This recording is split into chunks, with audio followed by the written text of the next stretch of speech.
There's something I see men do constantly, and I want to be straight with you about it. Not because it makes you weak, not because it's something to be ashamed of, but because it quietly produces an enormous amount of unnecessary heartbreak, and it's so common that most men never notice it's happening at all. Here it is. You meet a woman. There's a brief interaction, maybe a genuine moment of warmth between you. And before there's been a date, sometimes before there's been a real conversation, you are already emotionally invested. Not interested in her. Invested in her. You've started imagining a future. You've cast her in it.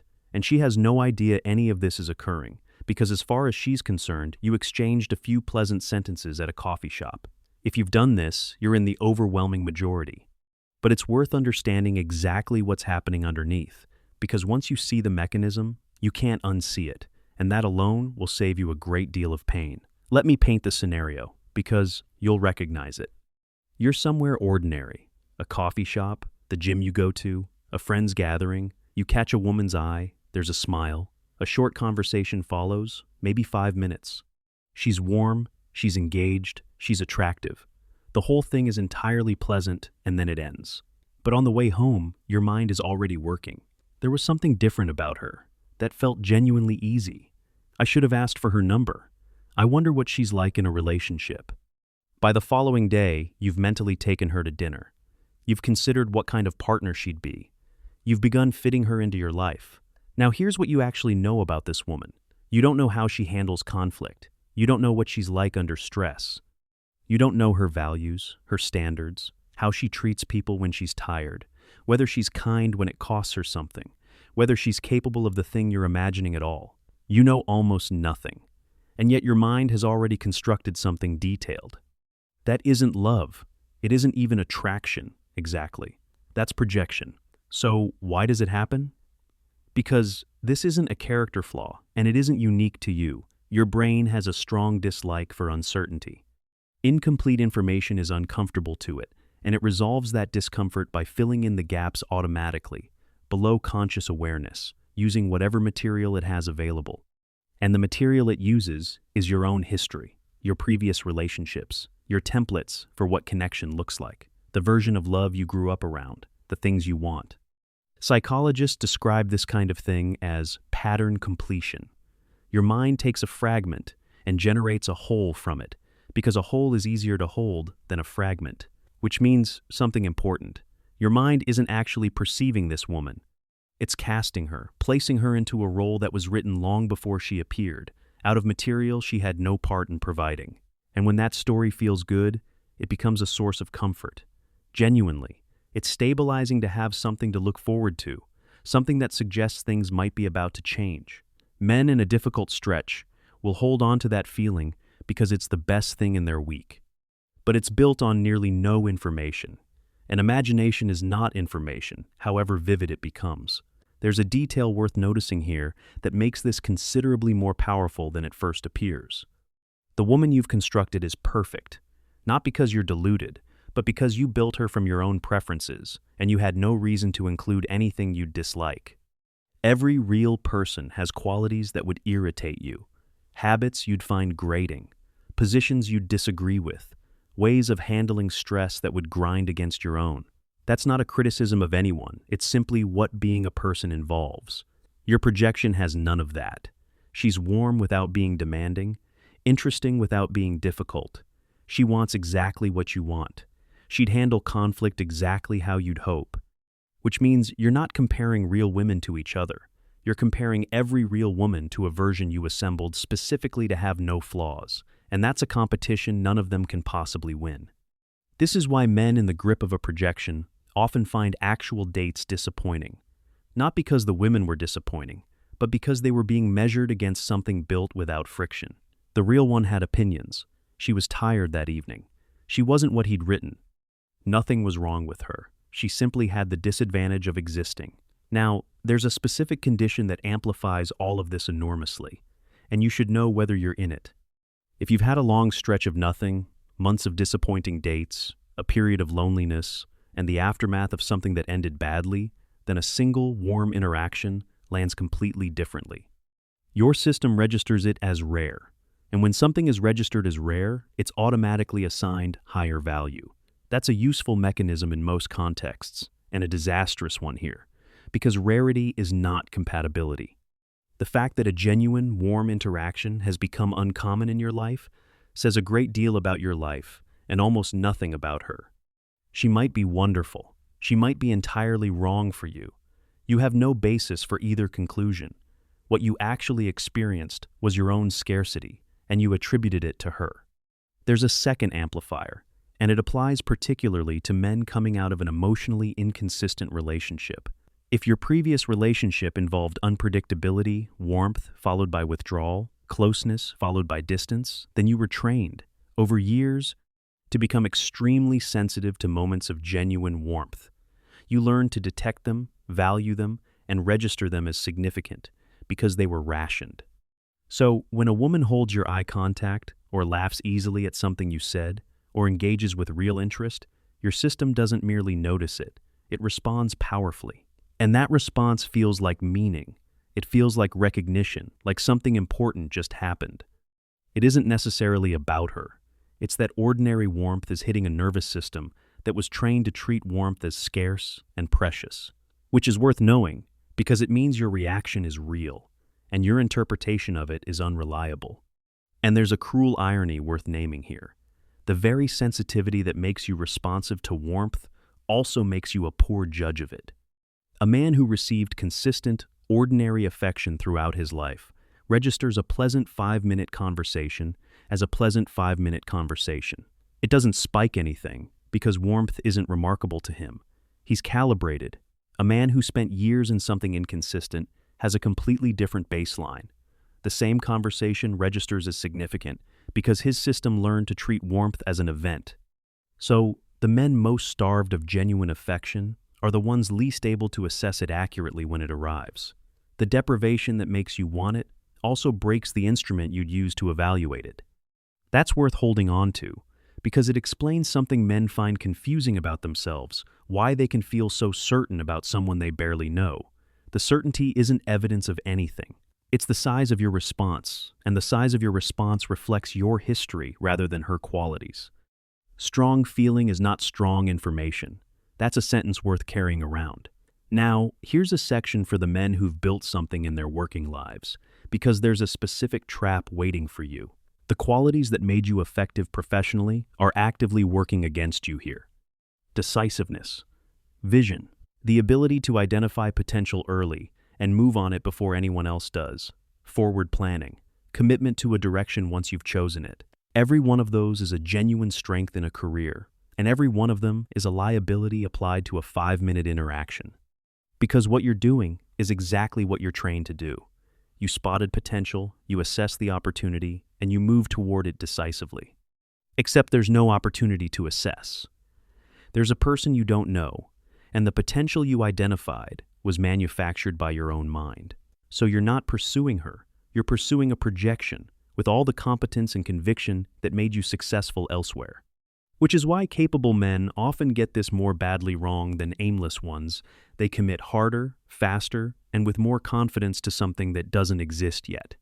And I should say clearly that this isn't a male failing. Women do it constantly. It's a human pattern, and anyone with an active imagination and a period of loneliness is vulnerable to it. There's a second professional habit that transfers badly, and it's worth naming separately. In work, hesitation is usually the enemy.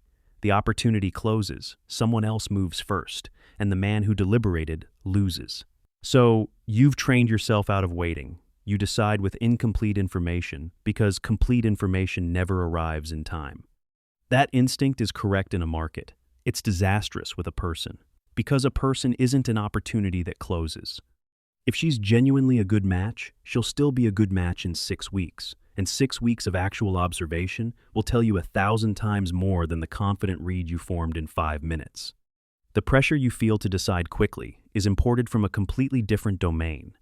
Nothing here rewards speed of judgment. The only thing being decided fast is how attached you become before you know anything, and that's a decision working against you. So notice when you're applying the wrong instinct.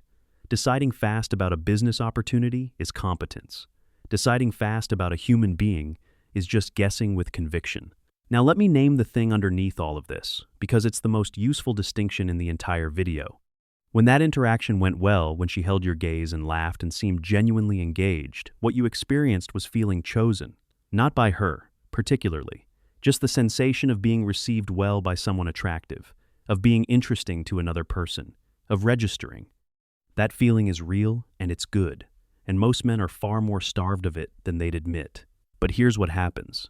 Your mind takes that feeling and attributes it entirely to her. I'm drawn to her. There's something between us. The more accurate version is, I felt good in her presence. Those are not the same thing, and confusing them is the whole error, because the first suggests something about a specific woman and a specific connection. The second is a statement about your own state, which she happened to trigger, and which almost anyone warm and attractive would have triggered on that particular day. Feeling chosen is not the same as being known, and being known is what a relationship actually consists of.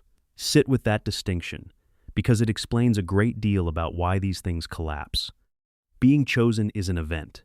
It happens in a moment, it produces a rush, and it requires nothing from you except being present when it occurs.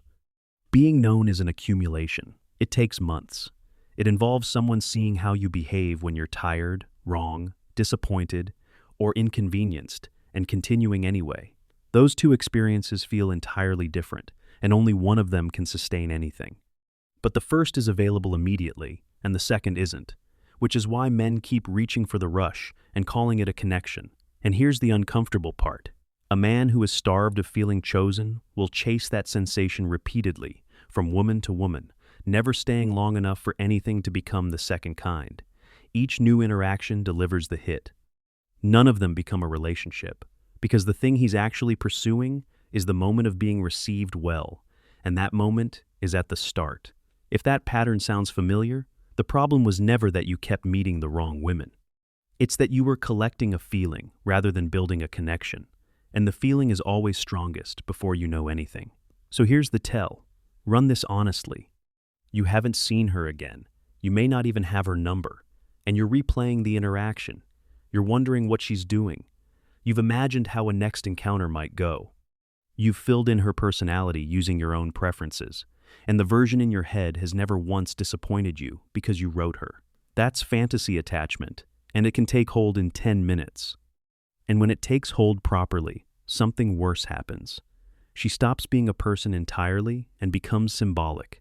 She becomes proof that you're still desirable, evidence that a hard season might be ending, the new chapter you've been waiting for, hope made specific. At that point, you're not attached to a woman. You're attached to what she represents, and no actual human being can survive contact with that. She was never applying for the role of your redemption, and she'd be alarmed to learn she'd been assigned it. Possibility is intoxicating. It's also not a relationship. So let's talk about what this actually costs you, because it isn't harmless. The first cost is expectation. You've inflated something she never agreed to.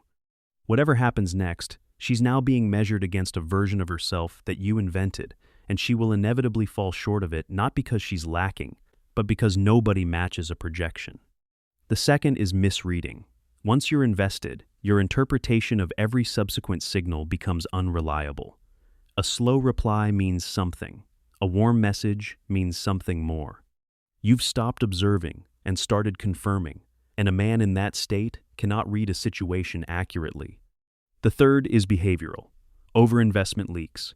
You'll be more eager, more available, more intense than the actual level of connection warrants, and she'll feel the mismatch, which frequently ends the thing before it starts the very outcome you were desperate to avoid, caused directly by wanting to avoid it. And the fourth is the one nobody talks about. When it doesn't develop, you experience genuine loss, real grief, a proper drop, and you feel slightly absurd about it because you know rationally that nothing existed. You met her once, but the grief is real, and here's why. You didn't lose her, you never had her. You lost the story, and you'd been living in that story for weeks. The hope was real, the anticipation was real, the imagined future was real to you. All of that genuinely existed, and all of it is genuinely gone. The feeling was real, the relationship wasn't. Both of those are true simultaneously, and understanding that is what stops you either dismissing your own grief or concluding something profound, was taken from you. And there's a fifth cost, which is the one that compounds. Every time this happens, a small amount of evidence accumulates for a story you don't want to be true, that it never works out, that the good ones aren't interested, that there's something about you, none of which the events actually demonstrate. What happened was that you built something from nothing and it didn't become real, which was always the likely outcome, given there was nothing there to begin with. But it doesn't feel like that from the inside. It feels like another one that didn't work, filed alongside all the others, gradually building a case.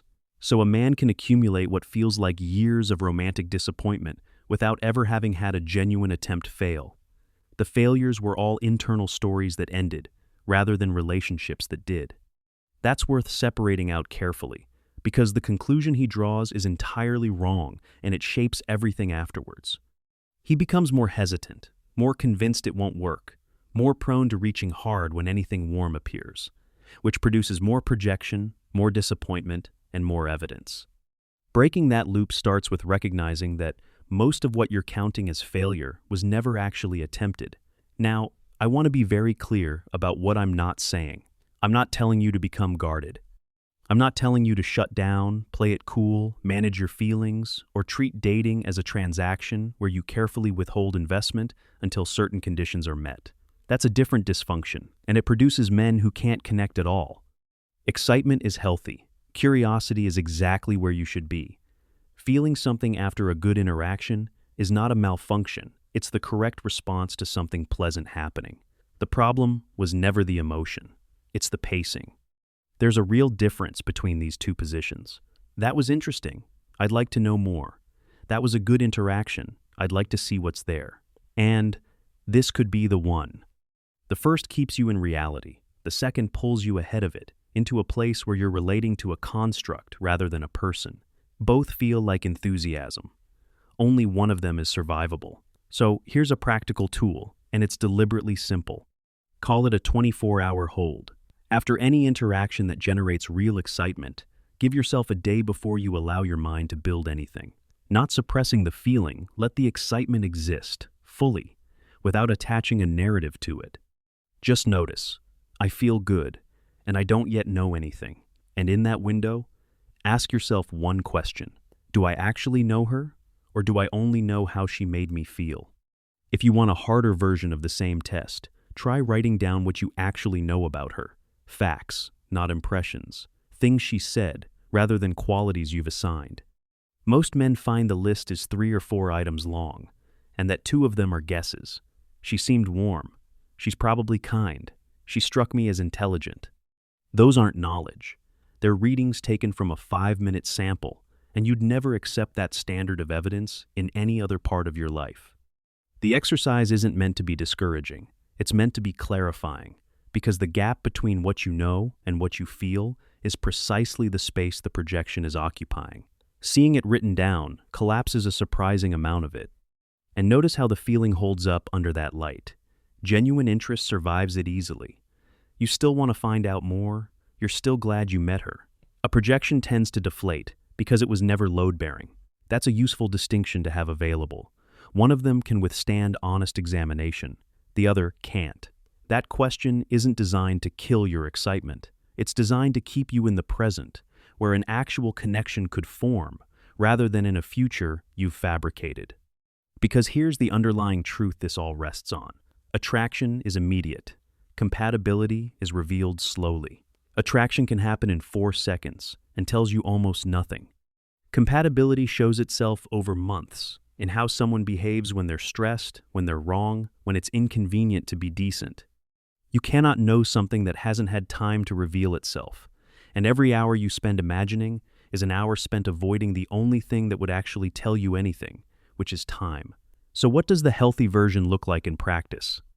It looks like being genuinely interested and genuinely uncommitted at the same time. You enjoyed her. You'd like to see what's there. You have no idea yet, and you're comfortable with not knowing. It looks like gathering information rather than generating it. Asking, noticing, watching what she does rather than deciding what she's like. It looks like observing consistency over time. Anyone can be wonderful for 5 minutes. What you're eventually looking for is whether the 5th month resembles the first week.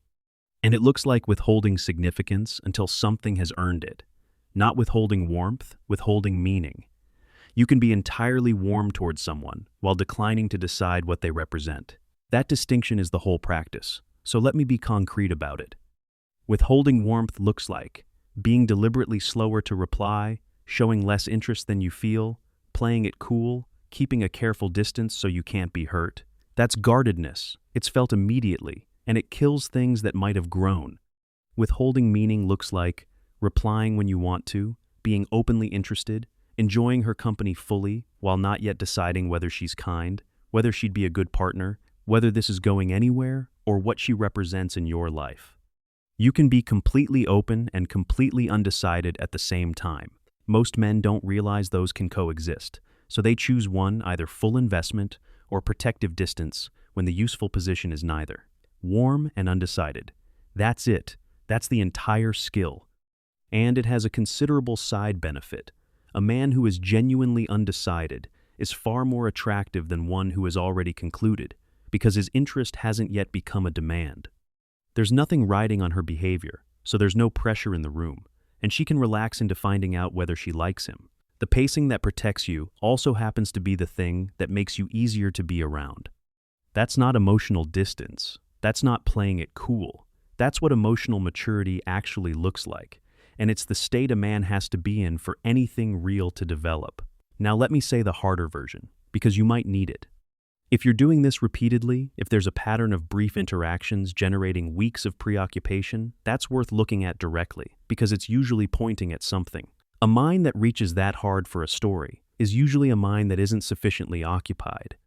A man with a full life, real work he cares about, things in motion, does not have the spare capacity to spend a fortnight constructing a future with someone he spoke to once. Not because he's disciplined about it, because there isn't room. So the projection is often a symptom rather than the problem. It's what an underoccupied life does with its surplus attention, and it feels productive while producing nothing at all. Which means the real fix isn't only a mental discipline, it's building enough of a life that a single warm interaction doesn't become the most interesting thing that happened to you that month. Handle that and the projection largely stops on its own, because the conditions that produced it are gone. There's a useful test buried in that.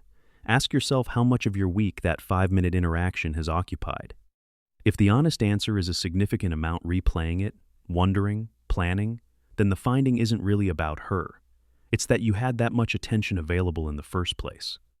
A man with genuine work in front of him, a body he's training, friendships that require showing up, and something he's building doesn't have the spare capacity to spend a fortnight on a stranger. Not through discipline. There simply isn't room. So if you've got room, that's the more important discovery, and it's the one worth acting on. The projection is a symptom of the vacancy, and treating the symptom while the vacancy remains just means the next warm interaction fills it instead. And there's one more thing worth being honest about. If you're doing this often, it may also be that you're not actually approaching. It's considerably safer to imagine a connection than to test one. A projection never rejects you. It never disappoints. It stays exactly as good as you designed it.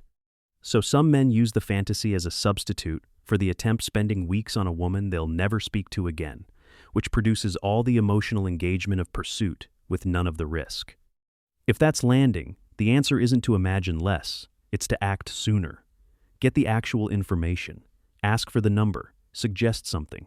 Find out who she really is, quickly, before your mind has time to invent her. Reality is a far better cure for projection than discipline is. And notice how the two problems feed each other. The longer you wait, the more you've built. The more you've built, the higher the stakes feel. The higher the stakes feel, the harder it becomes to act, because now you're not asking a stranger for coffee, you're risking the entire future you've spent 3 weeks constructing. That's how a 5-minute conversation becomes something a grown man can't bring himself to follow up on. The weight wasn't in the situation. He manufactured it himself, and then found it too heavy to lift. Whereas the man who asks within the first day or two is risking almost nothing, because there's almost nothing there yet. A brief, pleasant exchange, a simple question, an answer either way. Low stakes precisely because he hasn't had time to inflate them. Which gives you a straightforward practical rule. Move early, not out of urgency, but because early is when this is easiest and cheapest. Every day you wait, the act gets heavier, and your read on her gets less accurate. Ask while it's still small. So let me pull this together. You meet someone, there's warmth, and your mind immediately builds. That's not love, it's pattern completion. Your brain resolving uncertainty, using material from your own history rather than from her. It gets amplified by scarcity, because a rare, warm interaction gets misread as a rare woman. And it gets amplified further if you were trained by an inconsistent relationship to treat warmth as precious. The capable, decisive qualities that built your career make it worse rather than better, because you commit early and hard to opportunities you've identified. What you actually felt was the sensation of being received well, not knowledge of a person. Feeling chosen is not being known. And when it doesn't develop, the grief is genuine, even though the relationship never was, because you're mourning a story you lived in rather than a person you lost. None of which means feel less. It means let reality keep pace with your imagination. So the next time there's a spark, let it stay a spark, not a storyline. Interest can exist without investment. Curiosity can exist without a constructed future. And a man who can hold genuine excitement without immediately building a life around it is a man who is actually available for something real, because he's still present, still observing, still able to see who's in front of him, rather than who he decided she was. That's not being guarded, that's being ready. And there's something worth saying to the man who recognized himself uncomfortably in all of this. The capacity that got you into trouble here is not a defect. A man who can build an entire future out of a 5-minute conversation is a man capable of real depth of feeling, real imagination, real hope. Those are not small things, and plenty of men have had them ground out of them entirely. You haven't. You still reach. You still hope. After however many disappointments, some part of you is still willing to believe something good might be about to happen. Don't kill that. The correction was never to feel less. It's only that your imagination is currently running considerably faster than reality, and the work is to let reality catch up rather than to slow your heart down. Same capacity, better timing. A man who feels deeply and paces well is formidable. A man who feels deeply and paces badly gets hurt repeatedly by things that never existed. The difference between those two isn't temperament. It's a single habit, and it's learnable. Now, the difficult part of this isn't understanding it. It's catching yourself doing it in the moment, while it feels like insight rather than fantasy. That's genuinely hard from inside your own head, because projection doesn't announce itself, it presents as certainty. That's exactly what other men are useful for. Come and join us in the Forge, the Discord for this channel. Describe the interaction and what you've built from it, and men who've done the same thing will tell you honestly what they're hearing. Someone outside your head can spot a 5-minute conversation being turned into a relationship in about 30 seconds, and you cannot. Links in the description. If you want to go deeper still, you can support the channel and get extra content by becoming a member. And if this landed, comment the 3 words, SPARK, not storyline, and I'll personally reply to you. This is Freedom Forge. See you in the next video.